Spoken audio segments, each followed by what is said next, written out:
আমরা পরিষ্কার করে বলতে চাই, যারা নাকি আল্লাহর রাসূলের বিরুদ্ধে এই দেশে অবস্থান নেবে, শাহজালালের এই জমিনে তাদের জায়গা হবে না, তাদেরকে ইসরায়েল পাঠিয়ে দেওয়া হবে। কোন জায়গাতে মেম্বারি ইলেকশনে দাঁড়ালেও কখনো পাস করবে না। জনতার কোনো সমর্থন ওদের নাই। নির্ধারিত ওই এলাকা ওই গন্ডির থেকে বের হয়ে, ওই শাহবাগ থেকে বের হয়ে 2 কদম সামনে আসার হিম্মত নাই। বাইরে এসে বললে চামড়া থাকবে না। এগুলো এদেশে বসে আমাদের গোটা জাতির জন্য আজাব গজব ডেকে আনার ঘোষণা দেয়, আর আমরা চুপ করে বসে থাকবো, তা হতে পারে না। হিজড়ার সমস্যা মাথায় না শরীরে, আর ট্রান্সজেন্ডারের সমস্যা শরীরে না মাথায়? মাথায়। হিজড়ার সমস্যা নিজের ইচ্ছায় না আল্লাহর দেওয়া, তাই তার জন্য রহমত। আর ট্রান্সজেন্ডারের সমস্যা এটা আল্লাহর দেওয়া না, তার নিজের, এজন্য তার উপরে আল্লাহ এবং রসুলের লানত। রাসূলুল্লাহ সাল্লাল্লাহু আলাইহি ওয়াসাল্লাম লানত করেছেন, অভিশাপ দিয়েছেন ওই সমস্ত পুরুষের উপর যারা মেয়ে সাজে, আর ওই সমস্ত মেয়ের উপর যারা পুরুষ সাজে। সত্যের মশালবাহী প্রিয় মনীষীদের পাপড়ি টিভি। আলহামদুলিল্লাহি ওয়া কাফা ওয়া সালামুন আলা ইবাদিহি আল্লাযীনা ইসতাফা, আম্মা বা'দ। فأعوذ بالله من الشيطان الرجيم. بسم الله الرحمن الرحيم. ظهر الفساد في البر والبحر بما كسبت أيدي الناس ليذيقهم بعض الذي عملوا لعلهم يرجعون. وأخرج الإمام عبد الرزاق الصنعاني رحمه الله تعالى في مصنفه بسند صحيح، كما أخرج الإمام الترمذي في جامعه عن ابن عباس رضي الله تعالى عنهما قال: لعن رسول الله صلى الله عليه وسلم المخنثين من الرجال والمترجلات من النساء، أو كما قال عليه الصلاة والسلام. ঐতিহ্যবাহী মারকাজু ফাইজুল কোরআন আল ইসলামী ঢাকার উদ্যোগে আয়োজিত আজকের এই আন্তর্জাতিক ইসলামী মহাসম্মেলনের সর্বজন শ্রদ্ধেয় মান্যবর সভাপতি মহোদয়, উপস্থিত জাতির বিবেক ওয়াজিবুল ইহতারাম হাদারাতে উলামায়ে ইকরাম, ভবিষ্যৎ ওয়ারাসাতুল আম্বিয়া আজিজ তালাবা, ধর্মপ্রাণ ধর্মভীরু সর্বস্তরের তাওহীদি জনতা, পর্দার আড়ালের পরম শ্রদ্ধেয়া মা ও বোনেরা, আপনাদের সামনে মহাগ্রন্থ আল কোরআনুল করিমের 21তম পারার অন্যতম সূরা সূরাতুর রূমের 41 নম্বর আয়াতখানি তেলাওয়াত করা হয়েছে। পাশাপাশি দয়ার নবী নবীজি মুহাম্মদুর রাসূলুল্লাহ সাল্লাল্লাহু আলাইহি ওয়াসাল্লামের লাখো আহাদিসে মুবারাকার মধ্য থেকে একখানা হাদিস শরীফ পাঠ করা হয়েছে। প্রিয় উপস্থিতি, আল্লাহ রাব্বুল আলামিন রহমানুর রহিম কোরআনে কারীম শুরু করেছেন। সেই কোরআনের শুরুতেই নিজের পরিচয় দিয়েছেন আর রহমান আর রহিম। রহমত, দয়া, কৃপা, অনুকম্পা, ফজল, করম, ইহসানের এক মহাসাগর, যে সাগরের কোনো কল্পনা করা যায় না, যে সাগরের কোনো তলা নেই। রহমত আর রহমত। রব্বুল আলামিন দুনিয়ার মানুষকে, তার বান্দা এবং বান্দীদেরকে রহমতের বারিধারায় সিক্ত করতে চান এবং রহমতের জোয়ারে ভাসিয়ে দিতে চান। এই রহমত দেবার জন্যে যুগে যুগে নবী রসুলকে পাঠিয়েছেন। আম্বিয়ায়ে কেরাম আলাইহিমুস সালাম দুনিয়াতে এসেছেন, মানুষকে রহমতের পথ দেখিয়েছেন। প্রতি যুগেই কিছু মানুষ নবী রাসূলের কথা মেনে আল্লাহর বিধানাবলীকে মনে প্রাণে ধারণ করে আল্লাহ তাআলার রহমতের ভাগীদার হয়েছে, নিজের ঝুলি নিজের আঁচলকে রহমত দিয়ে ভরে নিয়েছে। ঠিক তার পাশাপাশি প্রত্যেক যুগেই অধিক সংখ্যক মানুষ আল্লাহর রহমতকে প্রত্যাখ্যান করেছে, আল্লাহর রহমতকে বৃদ্ধাঙ্গুলি দেখিয়েছে, আল্লাহর বিধিবিধানকে সম্পূর্ণ অবজ্ঞা করে উপেক্ষা করে আল্লাহকে পরিমাণ রুষ্ট করেছে। রহমতের বিনিময়ে তারা নিজেদের উপর আযাব আর গজবকে ডেকে এনেছে। আল্লাহ তাআলা সহ্যের শেষ সীমা পর্যন্ত দেখে তারপর এক এক জাতিকে সমূলে ধ্বংস করে দিয়েছেন, অবাধ্য জাতিগুলোকে। নূহ আলাইহিস সালামের অবাধ্য জাত, মূসা আলাইহিস সালামের অবাধ্য জাতি ফিরআউন এবং তার দলবলকে পানিতে ডুবিয়ে শেষ করেছেন। হুদ আলাইহিস সালামের অবাধ্য জাতিকে কওমে আদকে একেবারে ভয়ঙ্কর ঝঞ্ঝাবায়ু দিয়ে ধ্বংস করেছেন। হযরত সালেহ আলাইহিস সালামের অবাধ্য কওমকে বিকট আওয়াজ দিয়ে ধ্বংস করে দিয়েছেন। হযরত শুআয়ব আলাইহিস সালামের অবাধ্য জাতিকে ভয়ঙ্কর ভূমিকম্প এবং কম্পন দিয়ে ভূমিধসের শিকার করে ধ্বংস করে দিয়েছেন। হযরত মূসা আলাইহিস সালামের অবাধ্য কারুনকে মাটিতে ধসিয়ে দিয়েছেন এবং দুর্বিনীত বাদশাহ আবরাহা এবং তার দলবলকে কৃত্রিম প্রস্তর বৃষ্টি দিয়ে ধ্বংস করে দিয়েছেন। যাদেরকে ধ্বংস করেছেন তাদেরকে আল্লাহ রহমত দিতে চেয়েছিলেন, কিন্তু ওরা নেয়নি। ওরা রহমত থেকে মুখ ফিরিয়ে আযাবকে নিজের ঘাড়ে টেনে এনেছে। এজন্য আল্লাহ বলেন, ফাকুল্লান আখাযনা বিযামবিহি, যাদেরকে আমি পাকড়াও করেছি তাদের নিজের কারণে করেছি, আমি দিইনি, আমি দিতে চাইনি। ওদের গুনাহ, ওদের অবাধ্যতা, ওদের উম্মত্ততার কারণে ওদেরকে এই আযাব এবং গজবের শিকার হতে হয়েছে। ওয়ামা কানাল্লাহু লিয়াযলিমাহুম, আল্লাহ ওদের উপরে জুলুম করেননি, অবিচার করেননি। আল্লাহ ওদেরকে আযাব দিতে চাননি, চেয়েছিলেন তো রহমত দিতে, ওরা নেয়নি। রহমতের বিনিময়ে তারা টেনে এনেছে আযাব আর গজব। ওয়ালাকিন কানু আনফুসাহুম ইয়াযলিমুন, তারা নিজেদের উপর নিজেরা জুলুম করেছে, অন্যায় করেছে, অবিচার করেছে, অত্যাচার করেছে। মেরে মুহতারাম দোস্ত, আজিজ ও বুজুর্গ, কোরআনে কারীমের আয়াত যেটা আমি আপনাদের সামনে তেলাওয়াত করেছি, সেই আয়াতে কারীমায় আল্লাহ তাবারাকা ওয়া তাআলা আমাদেরকে খুব সংক্ষেপে বলেছেন, যেমন আমল পাঠাবা তেমন ফয়সালা হবে। জলে এবং স্থলে যত রকমের অনাসৃষ্টি, দুর্যোগ এবং সমস্যা দেখা দিচ্ছে, এই সব কিছু মানুষের হাতের কামাই। মানুষ যা কামাই করে সেটাই উপর থেকে আসে। নবী পাক মুহাম্মদুর রাসূলুল্লাহ সাল্লাল্লাহু আলাইহি ওয়াসাল্লাম যখন মেরাজে গমন করছিলেন, ঊর্ধ্ব জগতে যাওয়ার সময় দেখতে পেলেন নিচ থেকে কালো কালো কি যেন উপরের দিকে যাচ্ছে এবং উপর থেকে কি যেন নিচের দিকে নামছে। উনি জিজ্ঞেস করলেন, বন্ধু জিবরিল, কি যায়, কি নামে, কি ওঠে আর কি নামে? উনি বললেন, আল্লাহর হাবিব, যেগুলো উপরে যেতে দেখছেন সেগুলো হলো দুনিয়াবাসীর আমল, আর যেগুলো উপর থেকে নামতে দেখছেন সেই আমল অনুযায়ী মাবুদের ফয়সালা। আমল যদি ভালো হয়, আমল যদি আল্লাহ ভীরুতার হয়, নবী এবং রসুলের কথা মেনে হয়, আল্লাহ এবং রসুলের কথাকে সম্মান জানিয়ে সেই আমল হয়, তাহলে উপর থেকে সুখের ফয়সালা হয়, সমৃদ্ধির ফয়সালা হয়, রহমতের ফয়সালা হয়, বরকতের ফয়সালা হয়।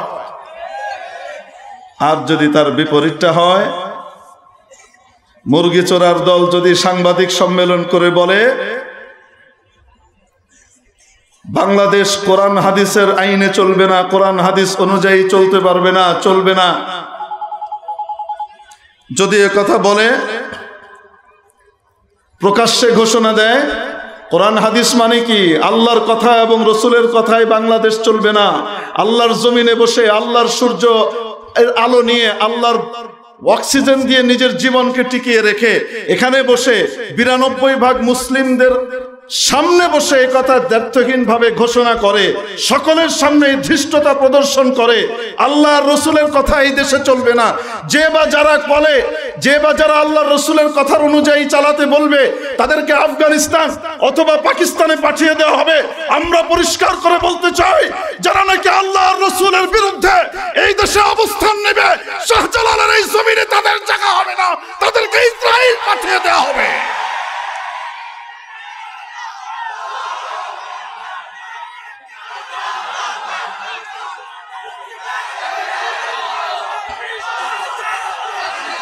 मेरे मुहतरम दोस्तों, आजीज बुजुर्गो, धृष्टतारो एक सीमा रेखा थाका उचित। कत बड़ धृष्टता এই দেশে বসে আল্লাহর রাসূলের বিরুদ্ধে সরাসরি যুদ্ধ ঘোষণা করে, আর এখনো পর্যন্ত তাদেরকে আইনের আওতায় এনে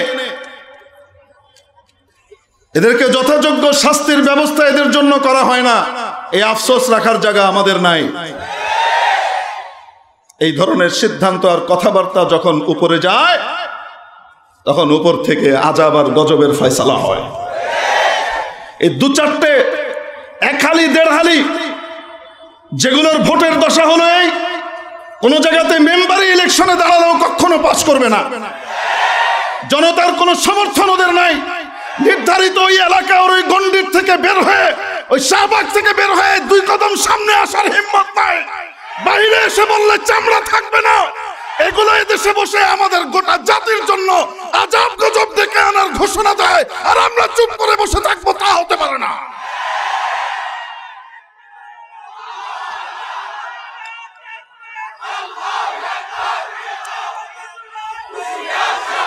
मेरे मुहतरम दोस्तों, आजीज बुजुर्ग, परिष्कार करे बोले दिते चाই এগুলা কোনো সরকারেরও কোনো অংশ না, সরকারের হিতাকাঙ্ক্ষীও না।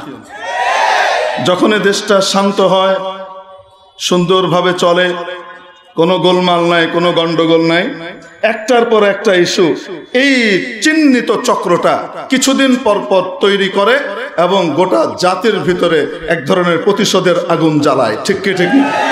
দেশকে অস্থিতিশীল করবার জন্য পায়তারা কষে। কাদের টাকায় এদের এই সমস্ত জিনিসগুলো চলে বের করা হোক, দেখা যাবে এগুলো দেশের শত্রুর পক্ষ থেকে এরা ফান্ড পায়। ঠিক কি ঠিক না? এদেশের শান্ত পরিবেশ এরা দেখতে চায় না। প্রিয় উপস্থিতি, বলছিলাম আমল যদি ভালো যায় ফয়সালা কি আসবে, আমল যদি খারাপ যায় ফয়সালা কেমন আসবে? আযাব গজবের ফয়সালা হয় কেন?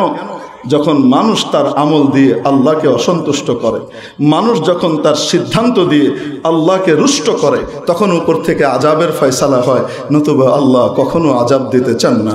মা কানাল্লাহু লিয়াযলিমাহুম ওয়ালাকিন কানু আনফুসাহুম ইয়াযলিমুন।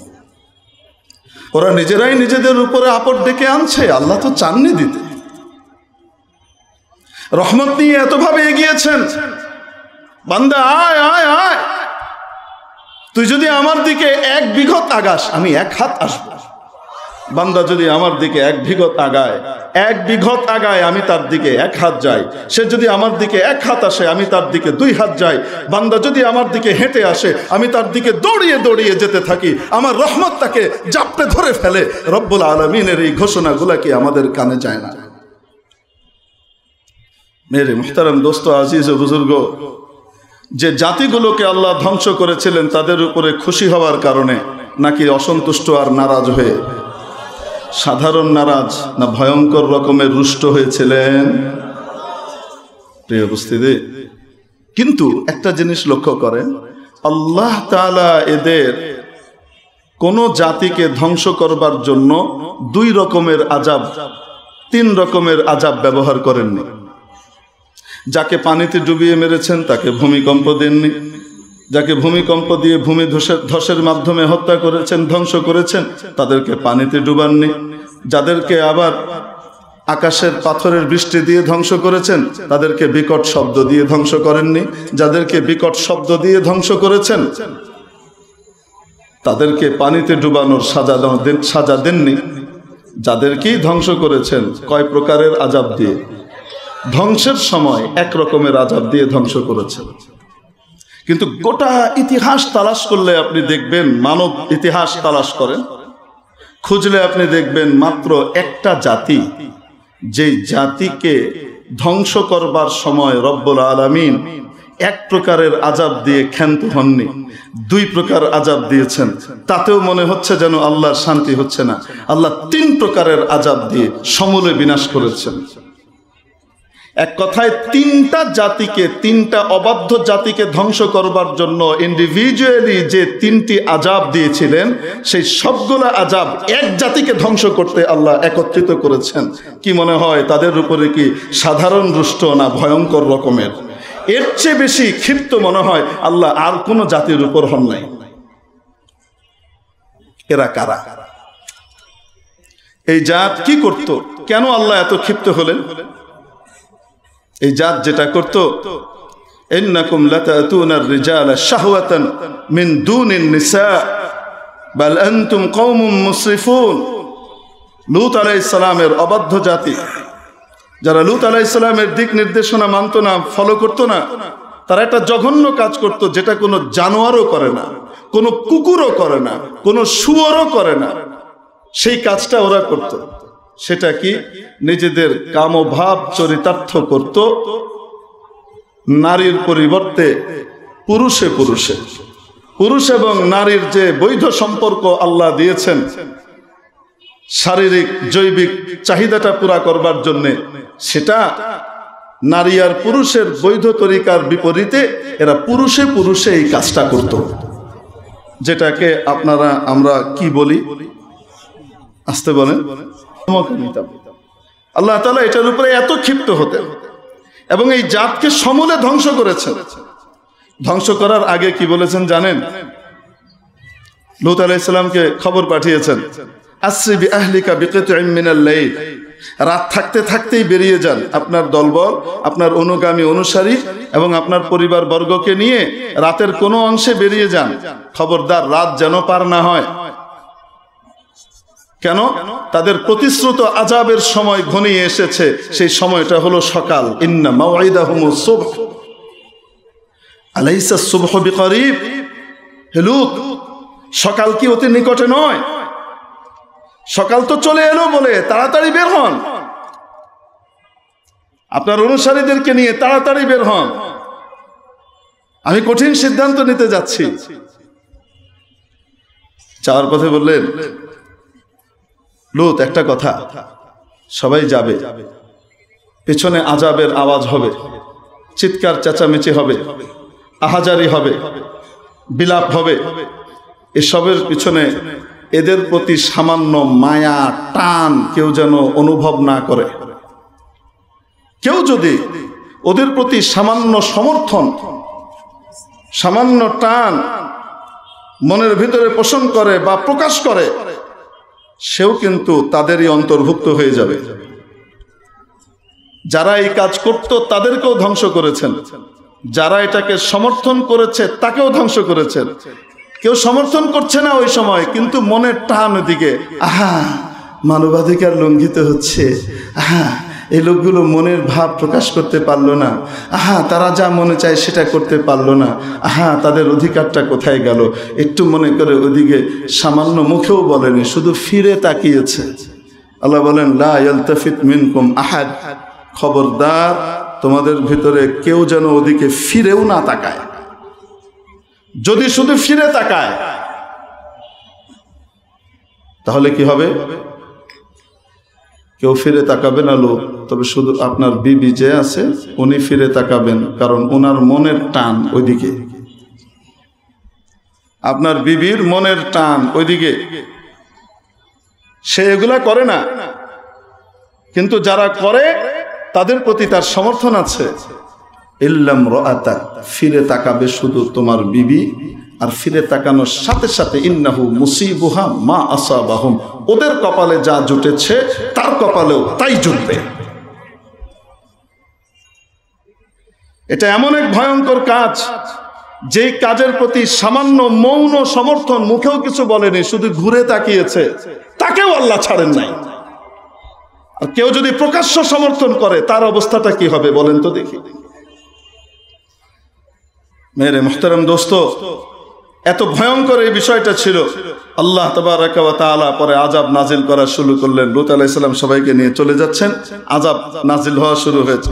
বিকট আওয়াজ, আওয়াজেই জান বেরিয়ে যাওয়ার মতো অবস্থা হচ্ছে। কিন্তু এমন স্তরের আওয়াজ, অস্থিরতার চূড়ান্ত পর্যায়ে পৌঁছাবে কিন্তু মরবে না, অবস্থা খারাপ হয়ে যাবে। আর সাথে সাথে কি হচ্ছে, উপর থেকে টপাটপ এক একজনের মাথার উপরে একটা করে পাথর পড়ছে। আল্লাহ তাআলা বলেন মিন সিজ্জিলিম মামদুদ, একেবারে লিখিত, কার মাথায় কোনটা পড়বে পাথরের নাম লিখে দিয়েছেন আল্লাহ তাআলা, একদম নির্ধারিত করে দিয়েছেন। সেই পাথর উপর থেকে পড়তো, মাথায় পড়তো, আর যেই জায়গা দিয়ে ওই কাজ করত ওই জায়গা দিয়ে বেরিয়ে চলে যেত। বেরোনোর পরেও আল্লাহ এমন কুদরত করেছেন, মরছে না, তড়পাচ্ছে। এভাবে আযাব শুরু হয়েছে। হযরত লূত আলাইহিস সালাম বলেন, চলো চলো, খবরদার পিছনে তাকাবা না। চিৎকার চেঁচামেচি চলছে, খবরদার পিছনে তাকাবা না। কেউ তাকায় নাই। বেগম সাহেবা তাকিয়েছে, সাথে সাথে পাথর মাথার মধ্যে পড়েছে। তারপর আল্লাহ তাআলা এটাও ক্ষান্ত হননি। জিবরিল আলাইহিস সালামকে বলছেন, জিবরিল, এরা অভিশপ্ত, এরা যে জমিতে ছিল ওই জমিটাও আমার কাছে অভিশপ্ত। ওই পুরো ভূমিটাকে, ভূখণ্ডটাকে একদম নিচ থেকে তোমার পাখা দিয়ে উঠিয়ে আকাশ পর্যন্ত নিয়ে আসো। উপর পর্যন্ত আনা হলো। হাদিস শরীফের মধ্যে আসে, এত উপরে নিয়ে যাওয়া হয়েছে, তাদের মুরগির ডাক আসমানের ফেরেশতারা শুনতে পেয়েছে। এত উপরে নিয়ে তারপরে আল্লাহ আদেশ করলেন, জিবরিল এবার উল্টে দাও, যেখানে ছিল ওই জায়গাতে উপুড় করে দাও। ফাজআলনা আলিয়াহা সাফিলাহা, আমি তার উপরের অংশকে নিচু করে দিলাম আর নিচেরটাকে উপরে নিয়ে আসলাম। উপুড় করে ফেলে দেওয়ার আদেশ হলো। এত উপর থেকে এত ভারী জিনিস পড়বার পরে যারা ওখানে জিন্দা ছিল বা ছিল না, চিড়ে চ্যাপ্টা তো হয়েছে। এত উপর থেকে পড়ার পরে এত গভীর হয়ে গেছে, বাড়ির কারণে নিচে চলে গেছে, ওই জায়গাটা একটা সাগর হয়ে গেছে, সাগরের মতো গভীর হয়ে গেছে। এবং সেটাকে একটা সাগর বলা হয়, মৃত সাগর, ডেড সি, আল বাহরুল মাইয়িত, জর্দানের পাশে আছে, এখনো আছে। আল্লাহ তাআলা আমাদেরকে লক্ষ্য করে বলেছেন, ওয়ামা কওমু লূতিন মিনকুম বিবাঈদ, লূত আলাইহিস সালামের এই অবাধ্য জাত, এদের এরিয়া তো তোমাদের কাছ থেকে খুব বেশি দূরে না। তখনকার দিনে আরবদের জন্য খুব দূরে না, দূরে কিন্তু খুব দূরে না। এখনকার দিনে আমাদের জন্য তো তার চেয়ে কাছে, চাইলেই তো ওখানে গিয়ে হাজির হয়ে যাওয়া যায় মাত্র 6 থেকে 7 ঘন্টায়। ঠিক কি ঠিক না? প্রিয় উপস্থিতি, ঘোষণা করেছেন খবরদার কেউ যেন এই কাজ না করে, এবং এদেরকে সমূলে বিনাশ করে দিলেন। আফসোসের বিষয় হলো এই ন্যাক্কারজনক কাজটা আমেরিকা তাদের দেশে বৈধতা দিয়েছে, বৈধ করেছে। বর্তমান যে জো বাইডেন আছে, তার পূর্বসূরি বারাক ওবামা, তার আমলে আমেরিকাতে এটার বৈধতা দেয়া হলো, সমকামিতা বৈধ। যে বছর নিউ ইয়র্কে এটা বৈধতা দেয়া হয়েছে, সেই বছর আল্লাহর কি কুদরত, জীবনে যা হয়নি তা হয়েছে। গোটা সাগর ফুঁসে ওঠে, এমন ভয়ঙ্কর সুনামি হয়েছে, গোটা নিউ ইয়র্ককে তলিয়ে দিয়েছে। কয়েকদিন পর্যন্ত নিউ ইয়র্ক অন্ধকারে ডুবা ছিল, কোনো আলো ছিল না, কোনো বিদ্যুৎ ছিল না। আল্লাহ এটার কারণে আযাব শুধু তখন দিয়েছেন না, এখনো দিতে পারেন। আসতে বলেন না কেন? আমাদেরকে ধ্বংস করার জন্য কিছুই লাগবে না, শুধু সি লেভেলটাকে একটু আপ করে দিলেই হবে। সাগরের পানিটা জলবায়ুর পরিবর্তনে শুধু হিমবাহ কিছু গলিয়ে দিলেই হবে, সাগরের লেভেল একটু উপরে উঠে আসলেই হবে। একটাও বাংলাদেশে বাঁচবে না, সব তলিয়ে যাবে। ঠিক কি ঠিক না? আমরা এমন জায়গাতে আছি, প্রিয় উপস্থিতি, আমেরিকা এই কাজ করেছে, নিজের গায়ে গু লাগিয়েছে, কারণ মানুষ তো ছিছি করে। খোদ আমেরিকান জনগণ ওবামার এই সিদ্ধান্তকে সাপোর্ট করেনি। বেশিরভাগ ধার্মিক লোকরা তো কেউই না, যারা কোনো ধর্ম মানে তারা কেউই না। কারণ কোন ধর্মে, ইহুদি ধর্ম, বৌদ্ধ ধর্ম, খ্রিস্ট ধর্ম, হিন্দু ধর্ম, ইসলাম ধর্ম, পৃথিবীর কোন ধর্মেই সমকামিতা বৈধ নয়, জঘন্য কাজ। অবাস্তব না বাস্তব? কোন ধর্ম অনুমতি দেয় না, তারপরেও করেছে।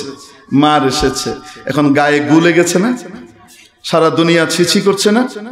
এখন চিন্তা করছে শুধু আমাদের গায়ে গু লাগলে মানুষ তো দেখতে পাবে, এই গু আরো কয়েক জায়গায় লাগাইতে হবে। পৃথিবীর বিভিন্ন দেশে দেশে এই গু লাগিয়ে দিতে পারলে, সমকামিতার বৈধতার আইন করিয়ে দিতে পারলে, তখন শুধু আমাদেরকে কেউ ছিছি করবে না, সবাইকে করবে, আমাদেরটা হালকা হয়ে যাবে। বুঝাতে পারিনি? এটা একটা টেকনিক। এক বাঁদর, সে ধোপার বাড়িতে গিয়ে রাতের বেলায় ধোপা যে মাড় রাখতো সেই মাড় খেয়ে ফেলত। ধোপা সকাল বেলায় তার ক্লায়েন্টদের, খদ্দেরদের কাপড় চোপড় যে মারে দিবে, শক্ত করবে, কড়কড়া করবে, সেটা করতে পারে না। মানুষের কাছে গালমন্দ খায়। ধোপা এবার খুব খেপেছে, হাতে হেঁসো নিয়ে বসে আছে রাতের বেলায়। বাছাধন আসো, এবার আসো, তোমার মার খাওয়া বের করে দিব। এখন বসে আছে। বাঁদর যথাসময়ে এসেছে খাবার জন্য, চর্যবৃত্তি করতে। যেমনি ঢুকেছে, ওই ভদ্রলোক দিয়েছেন এক কোপ। কোপটা দিতে একটু তো উঠিয়ে মারতে হয়, ওই অতটুকু যে সামান্য নড়াচড়া হয়েছে। বাঁদর তো লম্ফ ঝম্ফতে পিএইচডি করা, মুহূর্তের ভিতরে সে লাফ দিয়েছে। লাফ দেওয়ার সাথে সাথে লাফও হয়েছে, কোপও হয়েছে। কোপের সাথে কোপটা জাগা মতো লাগেনি, মাথায় আর পিঠে লাগেনি, লেগেছে লেজের গোড়ায়। যাক, লেজটা কেটে গেছে, বাঁদর বেঁচে গেছে। বাঁদর বের হয়ে যাওয়ার পরে চিন্তা করে, আমাকে তো এখন সবাই লেজ নাই লেজ নাই লেজ নাই করে খেপাবে। বুঝেন না? মনে আল্লাহ যাকে নাক দিয়েছেন তার যদি নাক কাটা হয় দেখতে কেমন লাগে? তা আল্লাহ যাকে লেজ দিয়েছেন ওই লেজের ভিতরেই তার সৌন্দর্য আছে, ওই ডিজাইনটাই তার জন্য প্রযোজ্য। তার লেজ যদি কাটা হয় বিশ্রী লাগে। আল্লাহ কুকুরকে লেজ দিয়েছেন না, এরকম করে ইউং করে রাখে। আপনি দেখবেন কোন কুকুরের যদি শুধু লেজটা গোড়া থেকে কাটা হয় কি বিশ্রী লাগে, অন্য কুত্তারাও এরকম করে তাকায়। দেখেন নাই? মনে বিশ্রী লাগে, কেমন লাগে। এখন বাঁদরের লেজ কাটা হওয়ার পরে বাঁদর চিন্তা করছে, হায়রে সবাই তো আমাকে খেপাবে, তো একটা কাজ করতে হবে, সেটা হলো দল ভারী করতে হবে। লেজ কাটা পার্টি বাড়াইতে পারলেই লেজওয়ালাদেরকে আমরা বলবো, ছি ছি ছি, আনস্মার্ট দাড়িওয়ালা, কেমন লাগে দেখতে। এখন যেই কথা সেই কাজ। বাঁদর কি করেছে, এটা বোকা শোকা বাঁদরকে, যে বাঁদর চুরি করতে যাইতো বিদেশে গিয়ে চুরি করে, এটা কি সাধারণ চোর না বড় চোর? সাধারণ বান্দর না নেতা বান্দর? এই নেতা বান্দর তো লেজ কাটছে।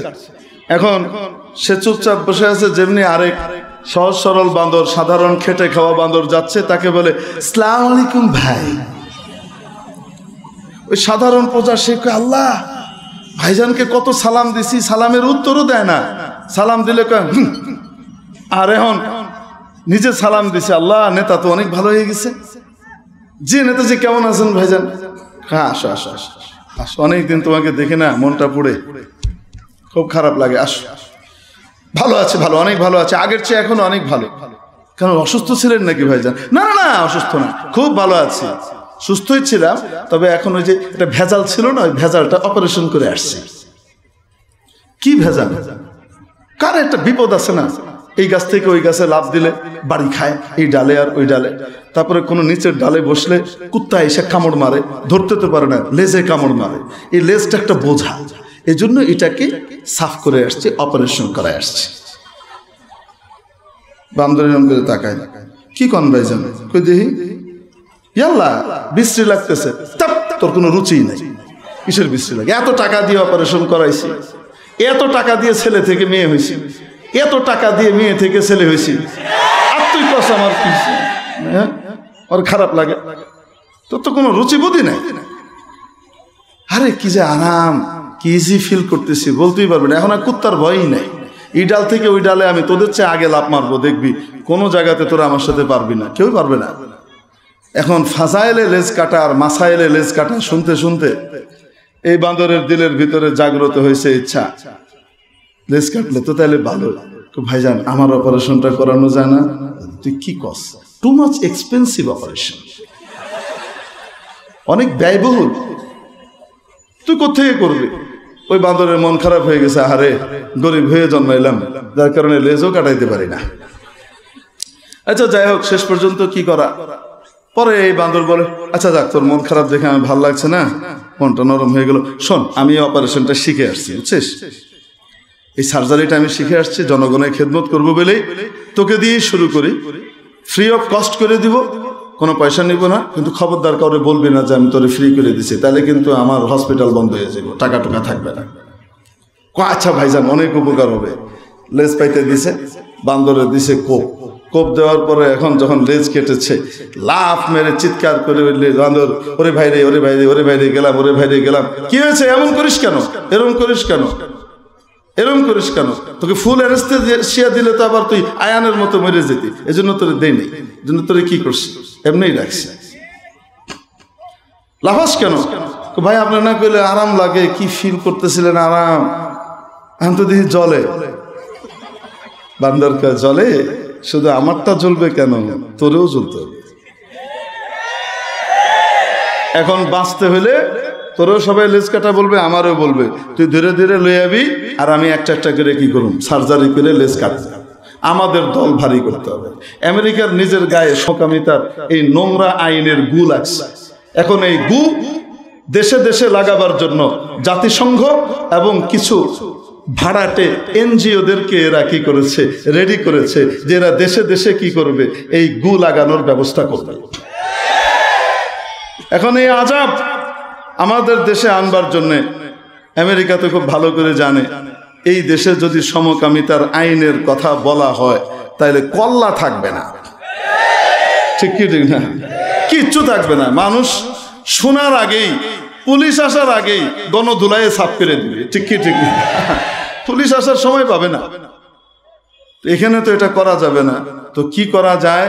এজন্য পিছনের দরজা দিয়ে এই সমকামিতা ঢুকাইতে হবে। কোন দরজা দিয়ে? পিছনের দরজা দিয়ে সন্তর্পণে অনুপ্রবেশ করানো হবে, যেন কেউ টেরই না পায় যে এখানে সমকামিতা বৈধতা অলরেডি দিয়ে দেওয়া হয়েছে। চূড়ান্ত আইন ভবিষ্যতে হতে যাচ্ছে। সেটা কিভাবে আপনাদেরকে বলবো? সেই ব্যাকডোরটা সম্পর্কে আপনাদেরকে আমি বলবো। আপনারা জানতে চান? আশা করি আপনারা জানেন, তারপরেও বলি। আল্লাহ তাআলা মানুষকে সৃষ্টি করেছেন দুইজনের মাধ্যমে। প্রথম মানব মানবী বাবা আদম, মা হাওয়া। ওয়াবাসসা মিনহুমা রিজালান কাসীরান ওয়া নিসা। গোটা পৃথিবীকে ভরে দিয়েছেন নারী এবং পুরুষ দিয়ে। কয়জনের মাধ্যমে? প্রথম কয়জন? বাবা আদম, মা হাওয়া। একজন বাবার জাতি মূল, আরেকজন কি? মা, মাদের মূল। আব্বাজান এবং আম্মাজান এই দুইজনের শারীরিক গঠনের ভিতরে কিছু পার্থক্য ছিল কি ছিল না? গোটা পৃথিবীতে আল্লাহ যত মানুষ তৈরি করবেন, হয় আব্বাজানের মতো করবেন, নয় আম্মাজানের মতো করবেন। আদলটা, স্ট্রাকচারটা, কাঠামোটা ওরকম হয়। ঠিক কিনা? হাজার 10,000-এর ভিতরে আল্লাহ তাআলা মাঝে মাঝে জন্মের সময় যে মূল পরিচয়, যে এটা কোন দলের, এ কি বাবা আদমের নাকি মা হাওয়ার জাতির, এটা জন্মের সময় যেটা দিয়ে প্রমাণ হয়, সেটা কোনটা দিয়ে? বিশেষ একটা অঙ্গ দিয়ে। ঠিক কিনা? 1000-10,000-এ দেখা যায় যে একজন বাচ্চা এমন হয় যেই বাচ্চার ওই অঙ্গটা এবং তার সংশ্লিষ্ট অঙ্গগুলো খুঁতযুক্ত। ওই অঙ্গটা খুঁতযুক্ত, যার কারণে বোঝা যায় না সে কি মা জাতি নাকি বাবার জাতির। বুঝাইতে পারি নাই?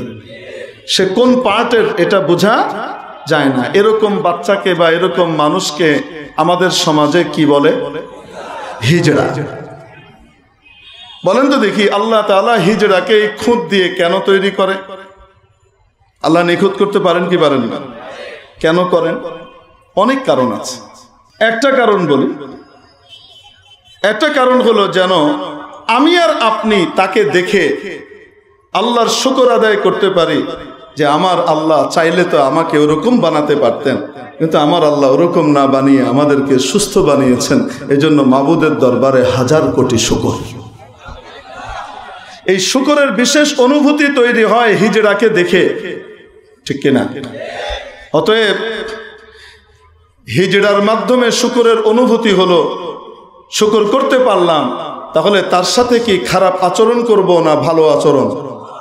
ইসলাম বলে হিজড়ার সাথে অবশ্যই ভালো আচরণ করতে হবে। লা তানাবাযু বিল আলকাব, খোঁচা মারা শব্দ বলে কটাক্ষ করে তাকে কখনো কষ্ট দেওয়া যাবে না। পরস্পরে এটা করা, এটা জঘন্য অপরাধ, হারাম। বুঝে থাকলে বলেন, হিজড়ার যে সমস্যা সেটা কি নিজের ইচ্ছায় না আল্লাহর দেওয়া? এজন্য আল্লাহর তরফ থেকে তার জন্য লানত না রহমত? জনগণ তার সাথে আচরণ করবে খারাপ না ভালো? ভালো। আরেকটা জিনিস জিজ্ঞেস করি, হিজড়ার সমস্যা মাথায় না শরীরে? বুঝে থাকলে বলেন, হিজড়ার সমস্যা যেটা সব অঙ্গে না বিশেষ একটা অঙ্গে? তাহলে হিজড়ার সমস্যা কি মাথায় না শরীরে? বুঝাতে পেরেছি? এবার আসেন হিজড়ার চ্যাপ্টারটাকে কিছুক্ষণের জন্য আমরা পাশে রাখি। মেরে মুহতারাম দোস্ত, তো এখন একজন মানুষকে আল্লাহ জন্ম দিয়েছেন, মনে করেন ছেলে হিসেবে, তার ওই অঙ্গে কোনো খুঁত নাই, একদম নিখুঁত ছেলে। তার বাবা মা খুব খুশি, সন্তান হয়েছে, নিখুঁত সন্তান। তার নাম রেখেছে মনে করেন শরীফ। ছেলেটা কত ভদ্র একটা নাম, শরীফ মানে কি? ভদ্র। ভদ্র একটা নাম রেখেছে। ছেলেটা কি ওই জায়গাটা খুঁতযুক্ত না নিখুঁত? কিছুদিন পরে, বড় হওয়ার পরে, এর আগে আবার কি হয়েছে, ওই যে বাবা মা তাকে স্বাভাবিকভাবে ছেলেদের জুতো কিনে দেয়, ছেলেদের কাপড় চোপড়, ওই শার্ট প্যান্ট অথবা পায়জামা পাঞ্জাবি এগুলো কিনে দেয়, ছেলেরা যেগুলো পরে, ছেলেদের খেলনা তাকে দেয়। কিছুদিন পরে তার মাথায় সমস্যা হল।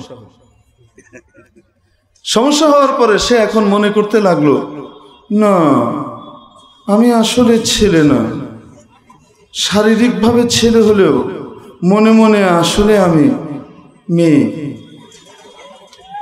এখন সে কি করে, ছেলেদের সাজ পোশাক বাদ দিয়ে মেয়েদের ফ্রক পরে। মেয়েরা যেমন লিপস্টিক লাগায় সেরকম লিপস্টিক লাগাতে থাকে, রোজ এগুলো আসলে করতে থাকে, হাতে নেল পালিশ লাগায়, কি করে না করে। এবং মেয়েদের মতো গলা করবার জন্য তাদের মতো শর্টটাকে চিকন করতে চায়। আল্লাহ বানিয়েছেন মোটা, ও যখন চিকন করতে যায় তখন চিকার মতো চিচি চিচি হয় না, এগুলো লাগিয়ে খেলতে গিয়েছে মেয়েদের সাথে। মেয়েরা একা একা খেলছে, তারা নিজেরা খেলতে যাওয়ার পরে এখন মেয়েরা বলে, তুমি এখানে এসছো কেন? তুমি ছেলেদের সাথে খেলো, আমরা মেয়েরা খেলছি এখানে, তুমি ডিস্টার্ব করো কেন? তুমি ছেলেদের সাথে খেলো। সে বলে, না আপি, আমি মনে মনে আসলে মেয়ে, এখন থেকে আমি মেয়ে। তো মেয়েদের ভিতরে সবাই কি চুপচাপ নাকি? মাঝে মাঝে কিছু তো আছে তেরসা কথা বলে। একজন এটা কয়, তলায় মেশিন গান নিয়ে মেয়ে সাজতে আসছে, যা দিছে বেরছিবে, দিছে বেরছিবে। আর এখান থেকে গেছে ছেলেদের কাছে। যখন ছেলেদের কাছে খেলতে গেছে, ছেলেরা ওই টিপ লিপস্টিক এগুলা দিয়ে কয়, হাফ লেডিস এসছে। বুঝেন নাই মনে হয়? এই যে একটা ছেলে যাকে আল্লাহ ছেলে হিসেবে জন্ম দিলেন, আর তার মাথায় সমস্যা হওয়ার পরে সে নিজেকে মেয়ে মনে করে, এরকম লোককে ট্রান্সজেন্ডার বলে।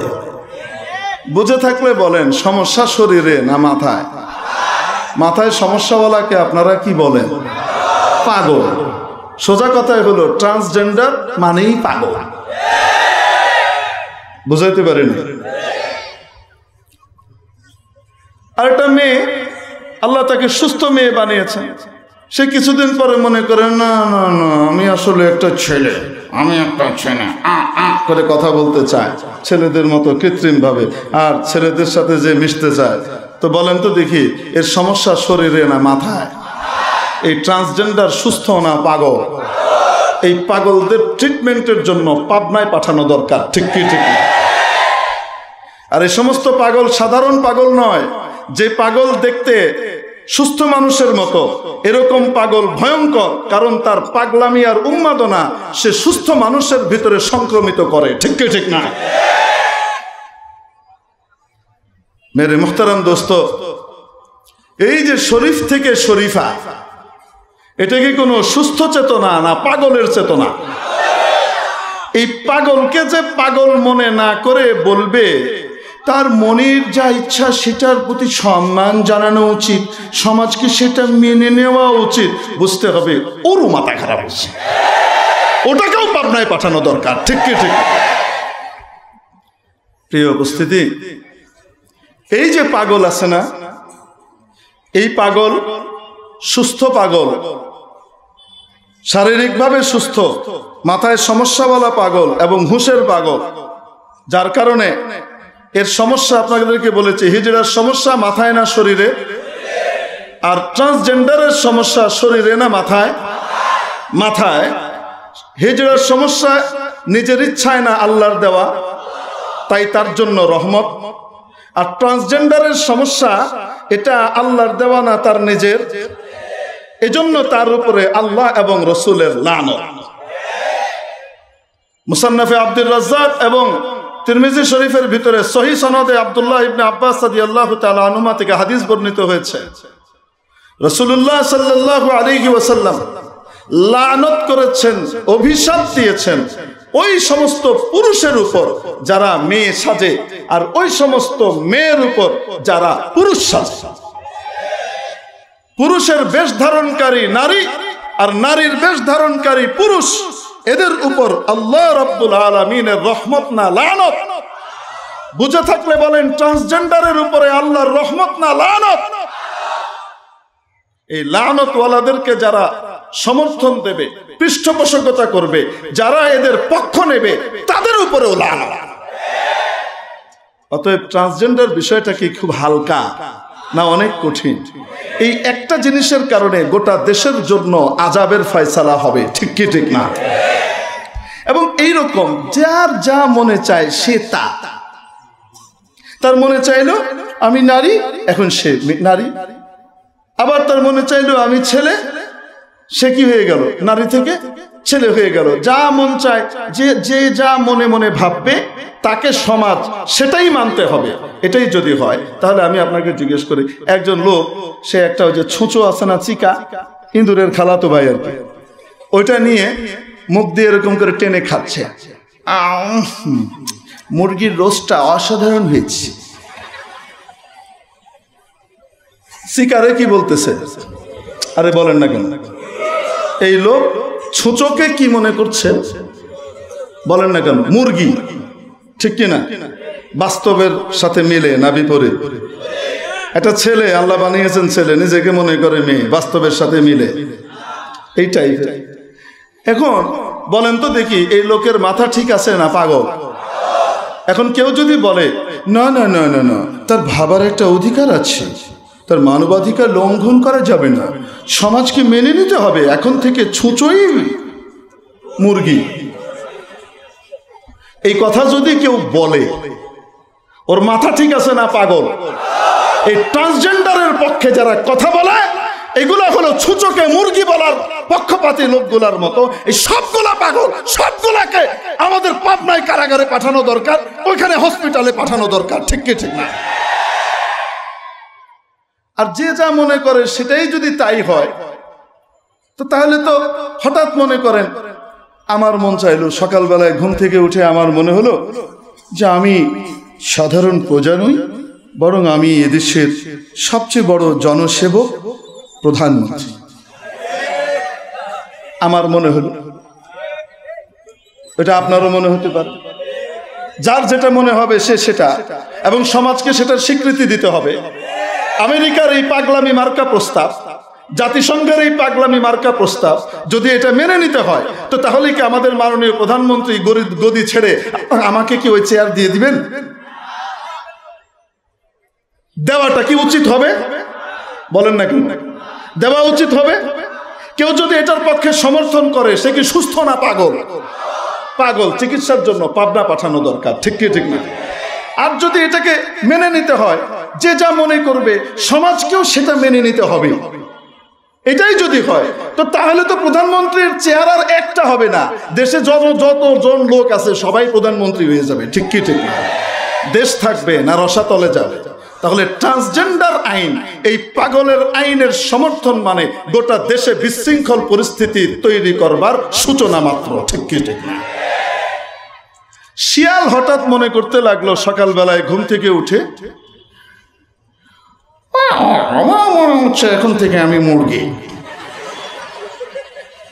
শিয়ালের হঠাৎ মনে হলো সকালবেলায় সে ট্রান্স শিয়াল, সে ট্রান্স, তার মনে হচ্ছে মনে মনে সে মুরগি। এখন যদি ট্রান্সজেন্ডার আইন পাশ করা হয় তো শিয়ালকে মুরগির স্বীকৃতি দিলে এখন শিয়াল নামক মানে মুরগি নামক শিয়াল কোথায় যাবে? মুরগিদের খোঁয়াড়ে যাবে। মুরগির দশা কি হবে?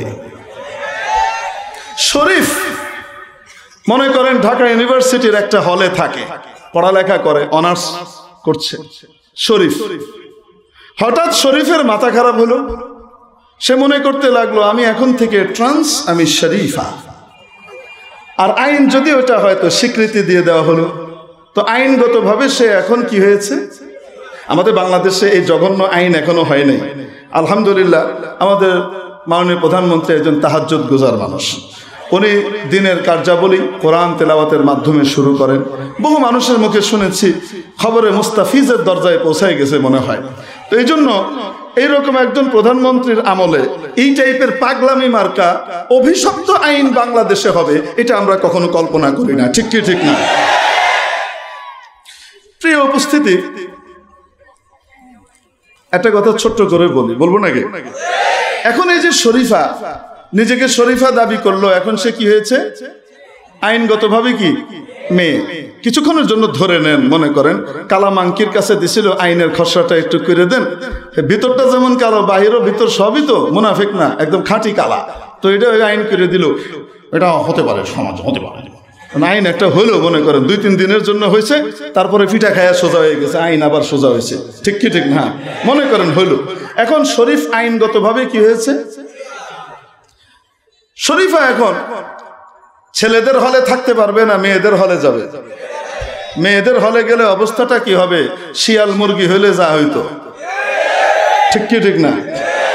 আচ্ছা ওইটা যদি নাও হয়, মনে করেন হলো না, আমি জিজ্ঞেস করি এই ট্রান্স যখন মেয়েদের ওখানে যাবে, সেই মেয়েদের হলে আপনার মেয়ে পড়ে, আমার বোন পড়ে, কারো ভাতিজি পড়ে, কারো ভাগ্নি পড়ে। ঠিক কি ঠিক না? ওখানে থাকে তারা কি ইজি ফিল করবে না আনইজি ফিল করবে? তারা কি নিরাপত্তার চেতনায় ভুগবে না নিরাপত্তাহীনতায় ভুগবে? তাহলে তাদের মানবাধিকারটা কোথায় গেল? আমেরিকা, তুমি সুস্থ মানুষের, সুস্থ রুচির মানুষের অধিকার তোমার কাছে কোনো অধিকার নয়। পাগলা, কু এবং নিচু, হীন, কুরুচিপূর্ণ যৌনাচারে অভ্যস্ত যেগুলা হতে চায়, ওই টাইপের কুরুচিপূর্ণ গুলোর অধিকার তোমার কাছে অধিকার। বোঝা গেল দাল মে কুছ কালা হয়। গোটা পৃথিবীতে সমস্যার কোনো অভাব নাই। প্রতিদিন ফিলিস্তিনে শত শত নারী আর শিশুকে অবলীলায় হত্যা করা হচ্ছে। তাদের জন্য আমেরিকার মনে কোনো মাথা ব্যথা নাই, কোনো মায়া নাই। সমস্ত মায়া ট্রান্সজেন্ডার নামক পাগল গুলার জন্য, উম্মাদ গুলার জন্য, কুরুচিপূর্ণ মানুষগুলার জন্য।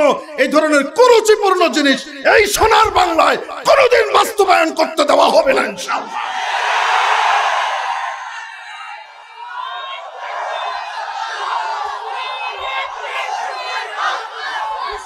আমেরিকার এই স্বপ্ন ইনশাআল্লাহ কোনোদিন পুরা হবে না।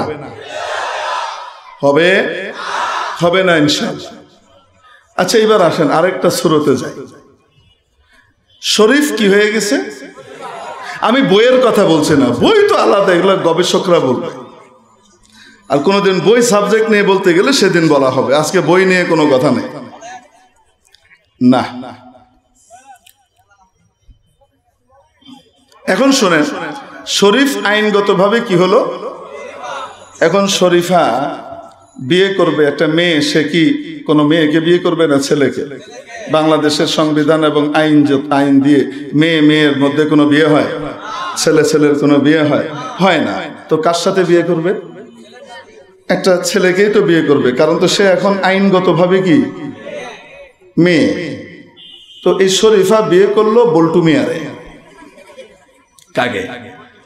বল্টু মিয়াকে মনে করেন বিয়ে করলো। বল্টু মিয়া ছেলে, আর শরীফা আইনগতভাবে কি কাপড়ের তলায় কি কন্যা কেন? তো তাহলে বিয়ে কি মেয়ে আর ছেলেতে হয়েছে না ছেলে ছেলেতে হয়েছে? এই হলো সমকামিতা। এই ট্রান্সজেন্ডার হলো সমকামিতার ব্যাকডোর, যেটা দিয়ে এদেশে সমকামিতার আইনকে সহনীয় পর্যায়ে নিয়ে যাওয়ার পায়তারা কষা হচ্ছে। আমেরিকান এবং পাশ্চাত্যের এই দিবা স্বপ্ন কোনোদিন ইনশাআল্লাহ বাস্তবায়িত হবে না। মেরে মুহতারাম দোস্ত, যদি প্রয়োজন পড়ে আমাদের আলেম ওলামারা এবং সচেতন জনগণ, বলেন তো দেখি, এটা কি শুধু আলেম ওলামার বিষয়, গোটা জাতির বিষয়? আসতে বলেন, গোটা জাতির বিষয়। সচেতন শুধু আলেম ওলামারা হবে না, গোটা জাতি হতে হবে। এটা এমন ভয়ঙ্কর জিনিস, যদি এটা খোদা না খাস্তা আমাদের দেশে কোনোভাবে আইনে পরিণত হয়, তাহলে সেদিন বেশি দূরে নয়, কওমে লূতের সেই জঘন্য আমল এদেশে অনুমোদন দেবার জন্য কিছু বিবেক বিক্রেতা তৈরি হয়ে যাবে। ঠিক কি ঠিক না? এর মুহতারাম দোস্ত, এজন্য যারা এই ট্রান্সজেন্ডারকে সমর্থন করে, না বুঝে করছে, আমরা বলবো ভুল পথ থেকে ফিরে এসো।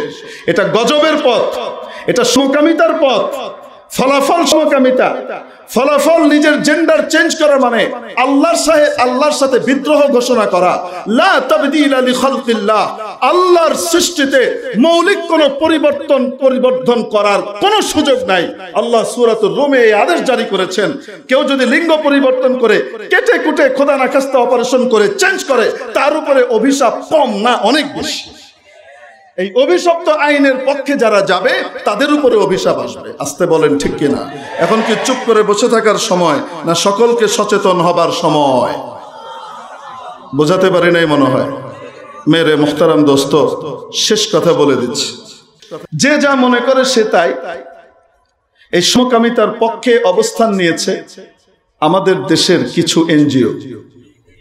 এরা গ্রাউন্ড ওয়ার্ক করছে বহু আগ থেকে।